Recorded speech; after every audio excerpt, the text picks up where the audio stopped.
Hello, ladies and gentlemen. Welcome back to another episode here on European Confessions. The following story that you're going to be listening to, it was sent to me by one of our dear sister. The message that she received, it reads like this. Hello, how are you? Can you please post my own story?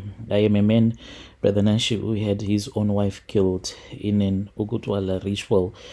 And when she was buried, Brother Nashi, the things that I did, I never thought that I'll end up doing such a thing.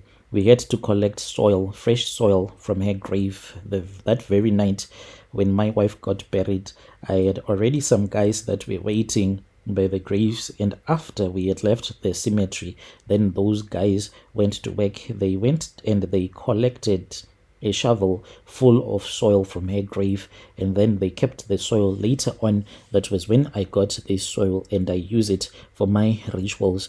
Brother Nashi, you can call me Jabulani, not his real name, and I have lived with a secret that has been consuming my soul. I am a man who is aged 45 years old, and I live in a very big mansion, the kind of houses that people dream of. From the outside, it seems like I have everything. I have a successful business, expensive cars, and wealth that most can only imagine, but none of it brings me any peace at all. The truth of the matter is I am a prisoner. Yes, I am a prisoner in my own life, and it is all because of the choices that I made during this Ukuthwala ritual. It was back in 2016.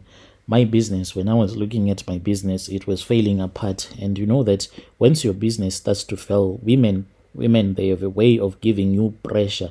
Instead of her being there for me, she kept on complaining and she kept on complaining, and I was scared that I was going to lose my wife because she was a beautiful woman. And when I looked at our situation, I was drowning in debt and my reputation was in ruins. She was a woman who had never stayed in the location, even though I came from the location because I had raised myself from the ashes of poverty and I was now staying in the suburbs. But here I was now, I was about to return back to the location. When I would look at her, I would see that this woman, she would never agree to go with me to the location. No matter how hard I would try, I could not turn things around. I wanted a desperate way out. I sought the help of a powerful Sangoma who is known for Ukuthwala rituals. I had heard stories of people that were gaining a lot of wealth after performing these dark rituals, but I never thought that I was going to be one of them. So as for the Sangoma told me that the price for the kind of wealth that I wanted, it was high, and I did not even care. I was willing to do anything. That was when he told me what I had to do. I had to sacrifice someone that was really close to me, someone whose life meant something to me. And that someone, I was told that she was going to be my wife. At first I was totally horrified when I was told that my wife was the one who was worthy of this sacrifice. How could I even think of such a thing? But as the weeks passed and my financial situation worsened, the idea did not seem as impossible as it once did. I convinced myself that I had no other choice, that it was either her or the complete destruction of my life. That Sangoma said, look, my child, as he threw the bones to the floor, and he said that I don't see your wife staying with you when you remain poor. She is going to dump you. Look, my child, you are going to remain single for the rest of your life because this woman is going to give you such a heartbreak that you will never be able to love again. So then I agreed to the ritual because I said, well, if she is going to be that evil that she's going to have a divorce with me simply because my business is failing, then she is as good as dead to me. As for my wife, Nomsa, not her real name, she had no idea as to what was coming. She had trusted me, loved me, and believed that I would do anything so as to protect her.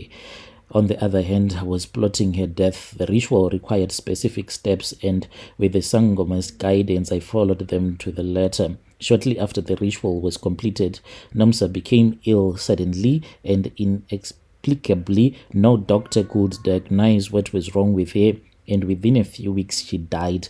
After a burial, I did something that was even darker. As part of the ritual, I collected soil from the grave. The Sangoma told me that this soil would bind me to the wealth, but it would also come with a curse.